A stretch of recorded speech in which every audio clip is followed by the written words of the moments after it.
Hi everyone, and welcome to the Say As It Is with Pete podcast series. I'm Pete, your host, and each week I will bring you some frank and honest conversations covering various topics from learning and development, apprenticeships, funding, HR, strengths, recruitment, ESG, well-being, ED&I, employability, and much, much more. So let's get this week's episode underway and say as it is. Welcome to this week's episode of Say As It Is with Pete, and the title for this episode, as it clearly states, is Recruitment, Candidate Pool. So this month I'm going to be looking at recruitment, and each week there'll be a new topic around this area, as I think it's important at the moment as we are heading into a busy time in a variety of different sectors, especially in hospitality, with the Easter bank holiday just finishing, the coronation coming, summer holidays, and a lot more. So I feel that it's important that over the next couple of months, we're all going to be heavily recruiting. And I think that, look, I've been a director of recruitment and I know what it's like. So I think it's now time to have an honest, open and frank conversation around recruitment and share some best tips, practice, or going back to basics 101. Come on, we overcomplicate things, and I think that's the problem in today's society. We overcomplicate everything, and I know from being a tutor and a trainer that sometimes we as tutors or trainers can overcomplicate things and make it more difficult for the learner to understand, when really, let's just strip it back. Let's go back to basics. Let's not forget what they are. So during this episode, I'm going to be covering 8 areas, from the watering hole to accessing candidates via job boards, social media, job fairs, brand approach, local communities, employability companies, and DWP. So there's 8 areas that we'll look at. So let's waste no time and crack on as we look into each one of these and have that honest, frank discussion and conversation on these, with providing some useful hints and tips. And yes, I'm reading some of my notes. That's why I stuttered just then. You can tell this is genuine. So, number 1, the watering hole.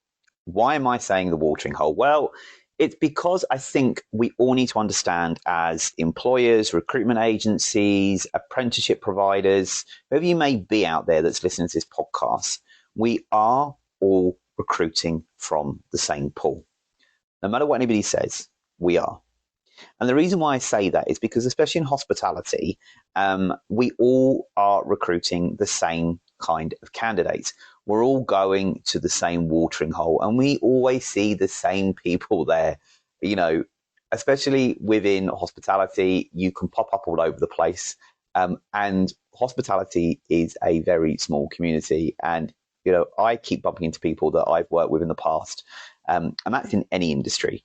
The world is very small, and you'd be surprised how small it can be. Although it looks humongous and big, it's still very small. So we all go to the same watering hole. So if you're recruiting from a specific community or group, so for example, if you're recruiting, reaching out to Romanians in the UK, Ukrainians in the UK, Polish in the UK, whether you're reaching out to Afghan refugees, whoever you may be reaching out to, everybody else from different sectors are reaching into the same pool of candidates. Now, obviously, candidates have different skills, strengths, abilities in all their areas, but we're all still going to those same watering holes. And you pop your head out, and as I say, it's the same faces out there. So I think we need to wake up and smell the coffee and understand it doesn't matter what sector we're in, we're all pulling from the same candidates. And that's especially key when we look into kind of job boards, especially, and it kind of leads on nicely, is because when we're looking at job boards, we're all pulling from the same pool of candidates. It doesn't matter. So the candidates I would see as an employer for a certain vacancy are the same candidates that are going to be seen by 20, 30, 40, 50, 100, with 1,000 companies in hospitality within the area that are looking for similar roles. Now, when we are looking at job boards, we have to remember, say, for example, Indeed. those candidates that are on Indeed are potentially going to be on things like Caterer, Reed, Gumtree, and other various job boards, Total Jobs, CV Library. They're all going to be there. So we have to be very smart because, look, in the past I've brought CV databases to, headhunt candidates to see what we can find. And I can tell you that some candidates pop up 6 or 7 times and they're there because they're putting themselves out everywhere. So you have to remember that although we're all going to the same pool, that pool may be populated with the same people all the time. And we just have to be wary and mindful of that. So are CV libraries worth it? Well, it depends. If you're looking for a certain role, yes. If you're just looking for a general entry roles, probably not. Because you're wasting money. You're wasting anything between £250 to £600-700 for CVs. And when you're buying CVs, some job boards will base it on credits. So you'll have 100 searches or 100 credits, and that's 1 credit per CV. Now, Indeed, for example, used to do something where you could have 100 credits, which means you could reach out to 100 CVs, but for every CV that responded, so if someone rejected your outreach because you're outreaching them via their CV database, if that person didn't want to apply for that job, you would only get 1 credit back. But if they accepted your offer to apply for the position via the CV database, you would get 2 credits back, which was kind of handy and did kind of work. But again, we're all pulling from the same pool. We have to remember that, especially with CV databases and job boards. But you've got to be smart on your job boards. You've got to think about who you want to use. What are the target audience? Now, a lot of job boards go via credits. And when I mean credits, it basically means that they will sell you job adverts as a credit. So 1 job advert is equivalent to 1 credit. But you've got to be smart on how you're going to buy your credits because you might only want 5, 10, 15, 20, 25, and those credits have to last you for the year. Now, a job advert normally lasts about 30 days, and after 30 days, it ends. So you have to be smart on how you're using it. And maybe if you advertised a role, but you filled it in a couple of weeks, then re-update that advert to advertise another role, so at least you get a couple of weeks under the same credit still. A bit cheeky, I know, but it does help and it is worth it. But it's all about picking the right job boards. And I think it's key that just don't jump to any job board and go, right, well, I want Gumtree, Caterer, Indeed. I want this, I want this. You've got to be smart. Think about what your needs are, where you're reaching out. Now, with Indeed, there are different things you can do. You can either pay for an advert, and it gives you a recommended price or budget that you can have. With Indeed as well, you can have free adverts and just post freely. Or you can pay for a campaign, and that's paying a certain amount a month, and that campaign is spread across your jobs, and your campaign is used based on per clicks. So just be careful as well, because depending on where you're posting, some areas may have more clicks than others. For example, in Manchester, a lot of people apply for jobs in Manchester, whereas probably not so much in other areas. So some of your budget may be heavily spent in that area. So just be careful on how you're spreading your budget. For example, you could have a minimum of £2,000 of budget for a month, and see how that goes. Now, some job boards will say that there is a minimum budget per month that you're entitled to have, and there's no budging on that, unfortunately. So I think with Indeed, it's about 2,000 minimum. But then you can increase and decrease, pause it, stop it whenever you want, which is kind of handy. But one thing to be very careful of is check who your job boards are linked to. So, for example, if you're with Caterer is a great site for hospitality roles, but also Caterer is linked to Total Jobs. So if you are and I think they're also linked to another website as well, and I can't remember which one that is, or job board it is. But if, for example, if you're buying credits on Caterer, that job is also going to be posted out on Total Jobs. So would you buy credits from Total Jobs then if the job is also, if you're paying for it via caterer? Possibly not. So be very smart. Do a little bit of research. Have those conversations with your accounts team, not in your company, but the account manager of the job board. Have those conversations. Really ask them the questions like, how many active candidates do you currently have for the roles that we're looking for? And that's within the last 7 days. It could be in the last 3 months you could be looking at, or the last 4 weeks to the last 2 weeks, or the last 7 days. You could also be asking, how much the credits are based on 5, 10, 15, 20, or 25. You could also be just checking the duration, because I've noted recently that some job boards are only having adverts out for 28 days, not 30 days. So be careful. And then also find out if they're affiliated with any other job boards, and then look at posting, making sure that if they are, making sure that those adverts then that you're posting via them, they actually do go out on those websites, because you don't want to be paying for caterer and total jobs and another one if all three are owned by the same company, and it doesn't matter which ones you spend money in, they're all going to be spread out everywhere. So you're double posting. So just be extra careful on the job boards. And if you want any advice or guidance, always reach out to me. Happy to provide that information. But remember, job boards, are they dead? And I hear this quite a lot. A lot of people say job boards are dead. They're not. The only one that I seem to feel that is kind of dead for job boards is Gumtree. Sorry, Gumtree, but you are. It's not really a job posty board thing. It's used for selling stuff. But is it for jobs? I don't think so. So be very careful where you're posting. Because a lot of people will be reaching out and saying to you, we can do this for you, we can do that, but just be careful. Don't jump into something. Yeah. See if you can't get at least one advert or one credit for free as a trial to see the response you get. Who knows? But also a good thing with job boards is that if you have an ATS, an application tracking system that links into different job boards, then that is quite handy as well, because you can post from your ATS and it automatically goes to the job boards. But just be very careful on the job board front. Just common sense. That's all I'm going to say, is dial up your common sense, or pull on others with common sense on this one. Look at your detail orientation on it, and just be a bit strategic, mindful on when you're doing it, because job boards are very tricky sometimes. But also with job boards, make sure you're keeping your posts up to date and relevant.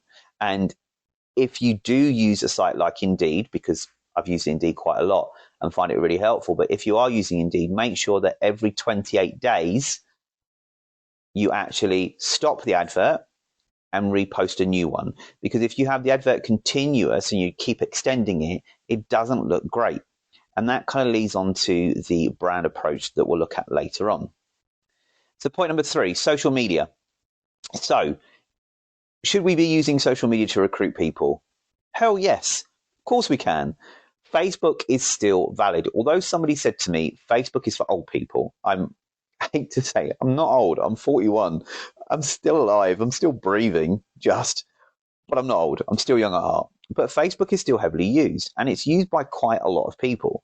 So there are, if you didn't know, lots of different groups on Facebook that you can join. So there's like Romanians in London, jobs in the UK, jobs in Edinburgh, jobs in Scotland, jobs in London, hospitality jobs in the UK, Romanian jobs in London, all sorts. And I say Romanians because predominantly I used to recruit a lot of Romanians, but obviously it's more expanded now. Spanish is, Spanish Londoners, jobs for Spanish people in London or in the UK. So there's lots of job boards. So again, you have to be very smart on Facebook itself, because you can get very good traffic for people looking for work. And there are certain groups that are set up to help people look for work, and you can join them. But I will say, as a little bit of a caveat, when you join these groups for like Romanians in the UK, looking for jobs in London, looking for jobs in Edinburgh, Scotland, Cardiff, Wales, wherever it may be,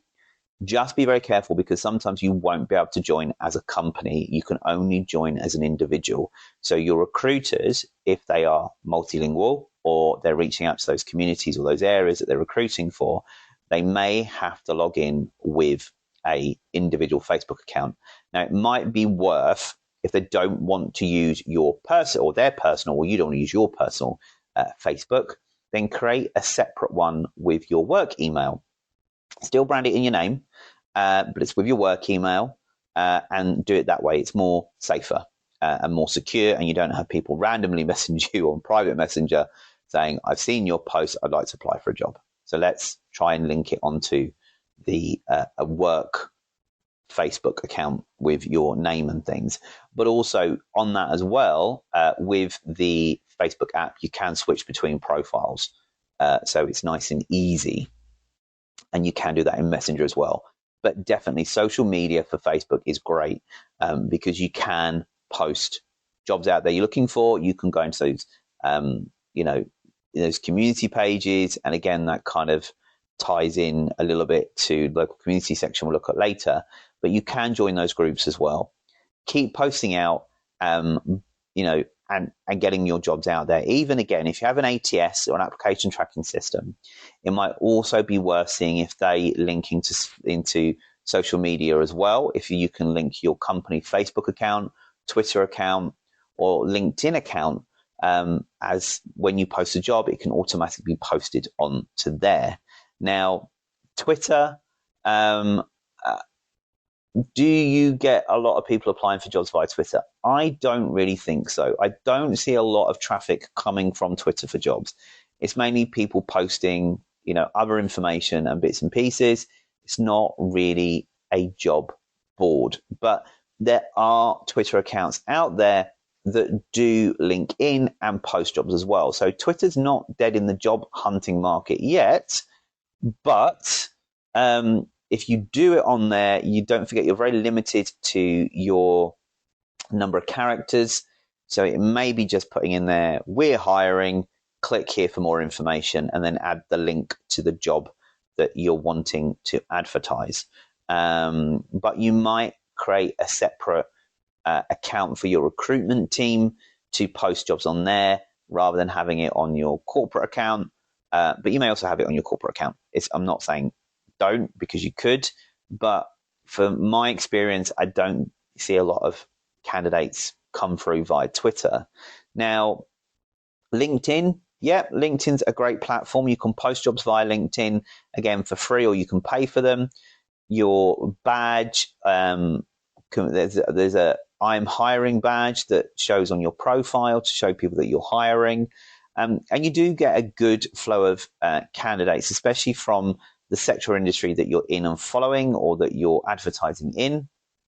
And you do get some really good candidates from that. So I do recommend that. But also just be careful, because if you are posting out, you will get candidates from around the world seeing your job and offering to come and work from you, or coming and working for you. But obviously you have to know whether you're going to be employing people from overseas and you're doing sponsored visa ships, etc. Because if you're a sponsored company that can do that with a home office, then great. If not, then it's a no. And you may just put a little caveat in there saying only open to residents within the UK or have the right to work in the UK. Yeah. So just make sure you stipulate that, so you don't get any unwanted candidates coming through. But again, if you're posting via your LinkedIn account, again, people may send you messages via LinkedIn, and I get it from time to time saying, hi, sir, see you're applying, see you've advertised this role, may I apply? And, they're just checking to see, and it's nothing bad, they're just checking to ask the question, I'm overseas, am I allowed to apply, yes or no? So they're just double checking if they can apply. Much appreciated. So, yeah. But yeah, social media accounts. So LinkedIn, yes. Facebook, yes. Indeed, yes. But Indeed is a job board, not social media. But you can tie your social media accounts into Indeed. So individuals that may be applying via Indeed can actually see what your social media feed is and go and have a look. But again, is social media worth it? Yes. But one thing I will say with social media is just make sure you have your hashtags correct. Hashtags are key. So you might have your own brand hashtag that you include. You could use lots of other hashtags, from we are hiring to work for us, to apprenticeships, to new opportunities. So there's lots of different job hashtags out there. Have a look around, see what people are using on social media, and use and adapt them to your own needs. But make sure that when you're posting a job out there, you're including those hashtags so you become more visible. Okay? But make sure you sit with either your marketing team or yourself and review those hashtags. Again, if you need advice or guidance, reach out to me. I'm more than happy to provide that to you and tell you the best way to do it. Now, let's look at the accessing candidates via job fairs. Are job fairs dead? No. Now, I touched on this before during National Careers Week, and the difference of a job fair and a careers fair. So you've got a careers fair, which is showcasing the careers and opportunities of coming and the benefits of coming and working for you as an organization, and helping individuals know how they could come and work for you. And that's showcasing your careers. A job fair is where you're offering actual work. And there are lots of different job fairs. And one of the biggest job fairs around, if you didn't know, was the London Job Show. But it's not just the London Job Show. The London Job Show also covers Milton Keynes, Manchester, Bristol, Birmingham, and a few more. And I will put a link to the job show's website so you can have a look. But I've done several before, and they are great fun.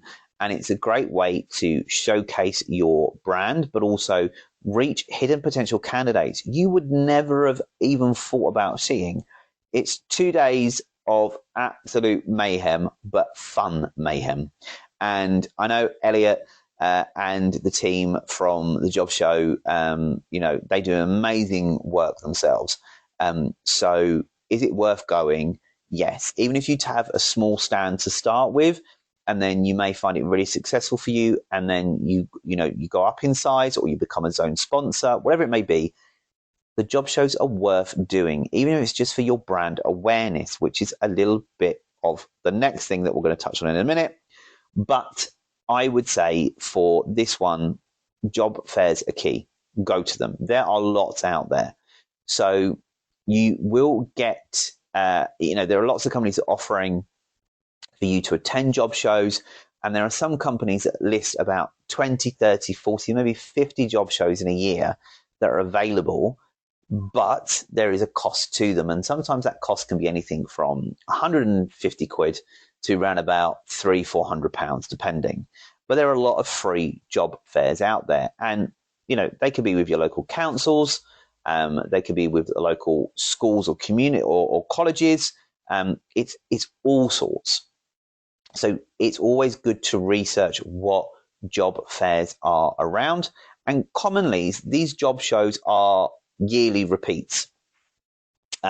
So always time with those. And that kind of ties in a little bit with the last one, DWP, that I'll be talking about in a minute.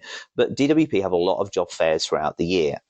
So it's worth making sure that you're tying in with them to attend those job fairs. But have a look what's out there for your industry. See what big ones there are. There are lots. Trust me, there are lots. So just be mindful of which ones to attend. Especially college job fairs are great, and university job fairs are great because you're reaching out to potential part-timers. Again, some hidden talent out there. You never know. But do go on job fairs, because it is a great way to access candidates. And I know some candidates or people that go to these job fairs are just wanting pens and sweets. But you can be smart in that one. But yeah, you can. Trust me, I've done it before, especially at job fairs where everybody wants sweets and pens and branded stuff. There are ways around it, but can still be fun. So make sure that you attend job fairs as well. Now, a little bit about brand approach. Now, you want to make sure that when you're accessing candidates, you're making your brand approach visible to them. Now, there's something that I learned from a guy called Amit, who I used to work with years and years ago when I started off in the hospitality sector. And I ended up in sales in a hotel. I ended up working in the sales department. And we had the conversation, and he always said to me, and I've always gone by this, is always make people's heads turn. Make that other company or that other sales rep turn their head and think, hang on a minute, what is Pete up to? What's he doing now? Yeah, and that should be your brand approach. You should be visible everywhere, across social media, job boards, job fairs, everywhere. You need to be fairly visible. And I'm quite proud of myself because I've made sure that that has happened for the company that I currently work for, where I put our brand out there from the forefront, and we were there at every job fair, job show, across social media, everywhere possible. We were there, and we still are, which is great to see. But you've got to make sure also that your brand is brand appropriate. Are you actually appealing to those people you want to come and work for you? Are you showing that you're inclusive? Are you showing that you're a fun company to come and work for? There's lots of websites out there that you can go and get stock images from to show people working in the industry. So I can go on and find any cleaners or any training sessions through stock imagery, but actually it's not showcasing the company. So I think sometimes you have to take out, and sometimes it can be a day. It doesn't take long, or a few hours, where you can just go out and you can use your iPhone or some of the latest smartphones that have really got some really good cameras on. Just go out and take some action pictures or people in action. So they're of your team members. Obviously, make sure you get a social media consent form or a media consent form so they're happy for you to use their imagery. But, and I have an example if you want one, just reach out to me, I can give it to you. But just go around and take some pictures of people that are doing the job. And when we say live action, they could be in the process saying, get them to freeze, take a picture. Yeah. Or you might take a video of someone doing something, using that video as part of your recruitment process. Be creative, but try and reflect your current workforce within your brand when advertising for people to come and work for you. Okay. Because it shows that you are such a diverse company and you're not just using the same stock images as everybody else. And trust me, I've used some in the past, and I now avoid that and tend to use actual employees because it's great. It's great for them because it gets their face out there. They become a bit of the face of the company. Really nice, and really gets them involved. So brand approach is key, and make it relatable to your employees, make it relatable to the kind of people and the roles that you're advertising for. Maybe you might do a very short video. Again, you can film them on your iPhones, and I do a lot on my iPhone, is having a couple of questions with someone like, what's your name? What's your job title? What's your day to day? Why are you proud to work for the company? All those kind of things. And if you are not sure about video editing, don't worry. If you've got an iPhone, you've got iMovie you can use, or you can edit on Canva. So there's lots of different ways that you can edit videos nice and easily. If you're really unsure, then again, always say this, reach out to me. I can support. But I think you need to make sure that your brand really showcases your employees and how fun and great you are as an employer. So make sure that your brand approach is there.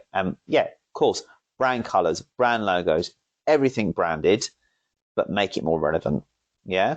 But also, yes, use those images, but also you might just randomly on your social, on your social networks, have little statements or quotes from people of why they love working for you, or, what their job is. It could be employee in the spotlight, employee of the month, just to keep building that brand of why people should come and work for you. Even if you're not actively recruiting, still showcase your employees, and it will drum up more interest for your business and potentially for more roles when you are recruiting later.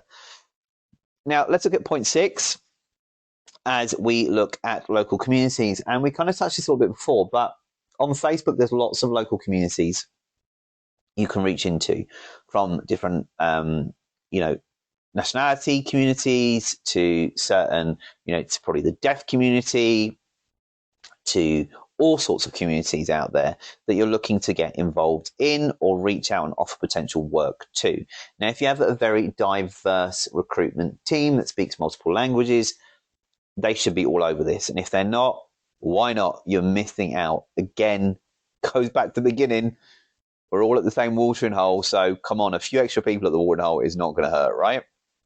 So reach out to those local communities. You may go to local community centres, whether it be a Polish community centre, Romanian, Hungarian, Bulgarian community centres. But also, when you look at local communities, and I think this is sometimes where employers get it wrong, is that we tend to sit there at head office level and we go, right, let's reach into those communities. Right, get in those groups, do this, do that. And sometimes we're just jumping in, joining the community, posting a job. Yeah, great. If you don't necessarily speak that language or you're part of that community, then, especially when it comes to language translations, Google Translate's great to help. But there's one thing that I've touched on already, is about your people. The people that currently work in your business, they may have links to those communities already. They may already be in that community already. Lean on them, because they are your ambassadors. They're the ones that can lead the way into that community group. Yeah.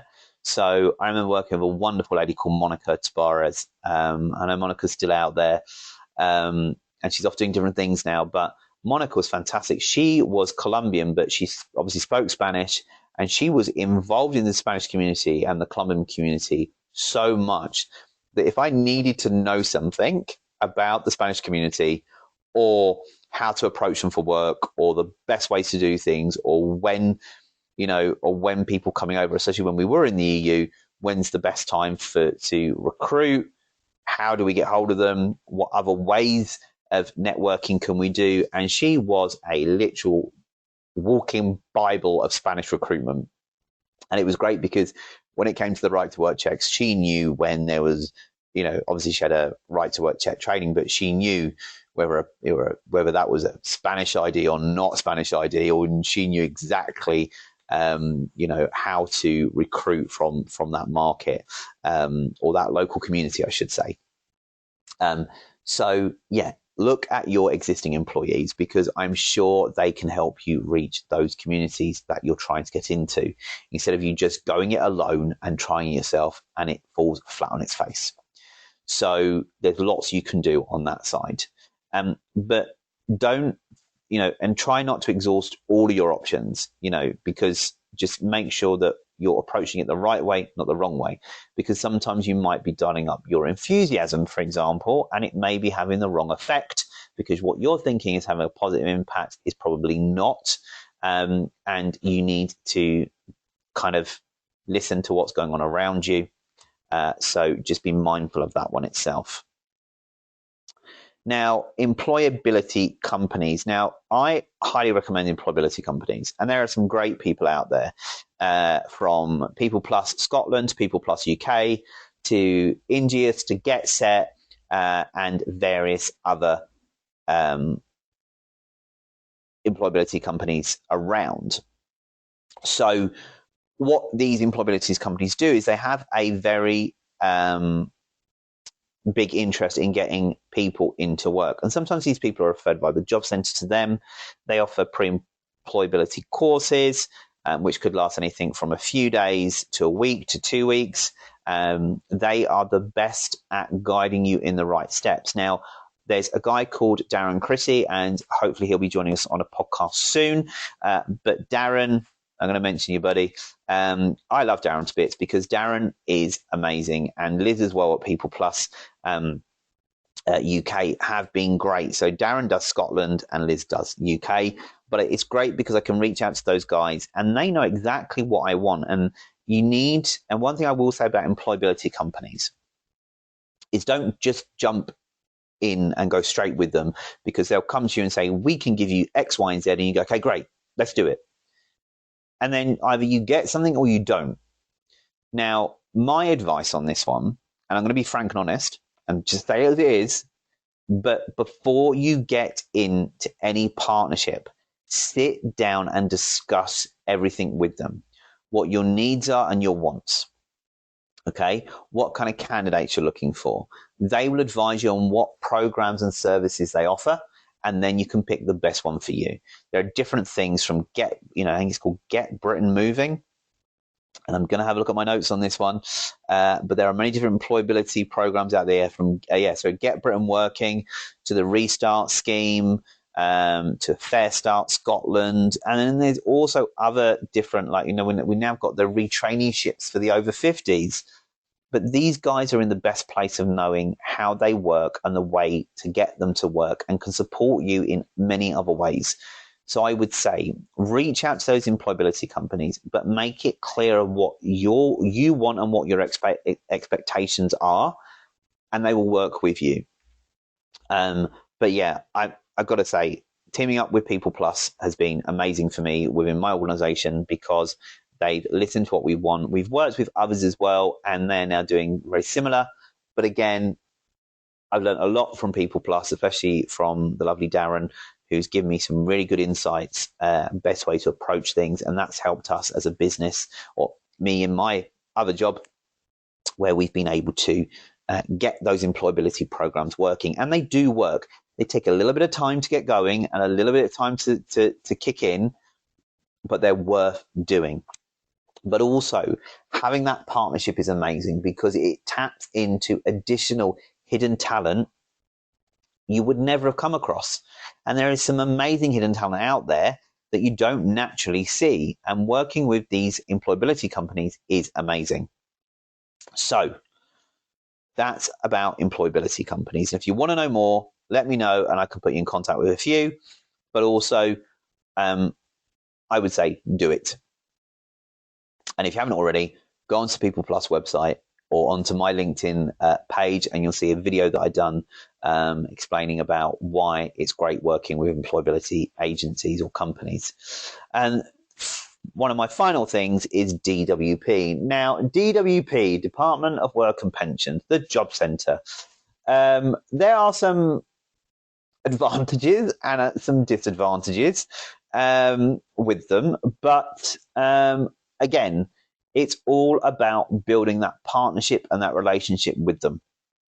There are hundreds upon hundreds of DWPs out there, and I have an extensive list of DWP contacts that I have worked with and still work with and reach out to. And I know that when I'm needing support in certain areas, I know exactly who to go to. But also, there is a lovely lady called Abola, who works at the DWP in London, in one of the DWPs in London, and she looks after the big events that go on in DWP. So she always reaches out when they have these massive employability events and says, Pete, are you coming along? Or it's more like, Pete, your table's booked, you're coming, done. And then out go the recruitment team to do those big events. And it's great because we have that relationship and we know that DWP work alongside us. Now, we know that there is a DWP website called findajob.gov. Make sure as an employer you're linked onto that and you're posting your jobs out there via DWP. Again, it gets your job out there, but also it potentially helps you find some hidden talent as well. And I'm going to go on to a little bit more about what I mean by that in a short while, but link up with your DWPs, find out who the centre contacts are. There is a list that I can provide you with all the centre leads across the UK, as well as I can put you in contact with some job centres in and around the UK, from London to Edinburgh to Birmingham to Brighton, all over the place. But it's important that you have that relationship. Sometimes DWP candidates can be great, sometimes they are not.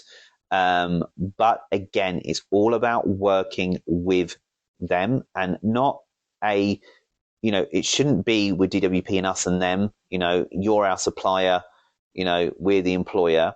It's build that partnership. It's all about having a partnership and a level of trust, and it can be done. So I strongly recommend, although people may have their reservations about DWP, it's fine. I totally get it, but have those conversations, and sometimes it can be amazing. Now, I just want to draw your attention to something, and when we look at DWP and other things, is that if you think about it, now these figures are from December, the end of December 2022, and it looks at the current economically inactive 16 to 20 or 16 to 64-year-olds. But did you know that there is 8.9 million inactive or economically inactive individuals between 16 years old and 64 years old? Now, that's a lot. And some of those economically inactive means that these are people that have been retired or retired early, workers who believe that there's no jobs available for them. It could be long-term sick, temporary sickness. It could be people that have been looking after friends or family. It could be students. But it's key to know that there are this economically inactive group. Now, out of the, and this is interesting to know, but between August and December 2022, out of that 8.9 million, 1.7 million actually wanted jobs. Okay, there's another 7.2 million that don't want jobs, but there's still 1.7 million inactive individuals that are looking for work that we as employers probably do not have access to and are not aware that they are there. Now, this is why I think it's key to team up with people like People Plus UK, People Plus Scotland, India's, Gets It, and other companies to look at those things and look at tying in with the job centres, tying in with the restart schemes, tying in with the traineeships, tying in with the returnships. All these kind of things are key because we should be tying in with them to access those economically inactive people. Okay. Now, we need to get those economically inactive into work. Okay. So there are ways of doing that. And, this podcast is quite a long one this week, but it's to talk about that labour market, to talk about how you can access candidates and just give you some advice and guidance on the different areas of ways you can access candidates. But there are lots of resources out there for you to pull upon and to use effectively. Now, if you would like any advice, guidance, or support, or, another thing I will say is make sure you've got a good recruitment strategy. Make sure you've got a good recruitment policy. Make sure it's inclusive and diverse. Okay. Now, a recruitment policy is different to your recruitment strategy. Now, your recruitment policy is about your recruitment, how you recruit, and the process you go to recruit and to make sure that you're very inclusive. And that is great for employers to have and is a must have. And especially if you're looking at your ESG status, you need it. But also a recruitment strategy. Now, your recruitment strategy, most employers will have this. If you haven't and you're not sure where to start or you want it reviewed, then please reach out to me and I can happily have that conversation and look to support you on that. But your recruitment strategy should cover all your recruitment strategy for the year and how you plan to recruit for various different roles, what you're doing on social media, various other things. Now, especially for hospitality, you should have a very in-depth recruitment strategy for the year, including the seasons. I know the pandemic's had a bit of a knock-on effect with that, but that's now done and dusted. Put that to bed. Let's move on. Okay. A lot of hospitality industries and a lot of industries are getting back up to pre-pandemic stage, which is fantastic news. But your recruitment strategy needs to be hot. It needs to be the best and it's got to be on point. So it should cover all eventualities and ways to recruit and access candidates. So if you haven't got one, whether that's a recruitment policy or a strategy, the link is in the bio for you to reach out to me. Happy to have those conversations to sit with you and even review your current policies and strategies to see if they are up to date and if they fit in line with the ESG as well. And there will be more on this ESG topic later on this year. But I will say, my call to arms is make sure you're accessing candidates wherever. Make sure you're making yourself brand aware and you're putting yourselves out there and making your branding and imagery more reliable and relatable to your current workforce. So keep reaching out and use your existing employees to support you in accessing any local communities or groups where you're looking to recruit from. Reach out to those employability agencies and have those great conversations and start some amazing partnerships. Also, think about joining the social recruitment advocacy group that I'm part of. And if you want to know more, reach out to me and I can tell you how you can join me at the next Shrag meeting. Now, I'm going to wrap up for this podcast as it's quite a long one, this one. So thank you for listening. As always, you can always listen back to previous podcasts on Apple Music and Spotify. I'm also now accessible on Amazon Music and Samsung Podcasts and anywhere else where you listen to this podcast. So guys, thank you very much. And until next week's episode, have a great week. Stay safe, and I'll catch you next week.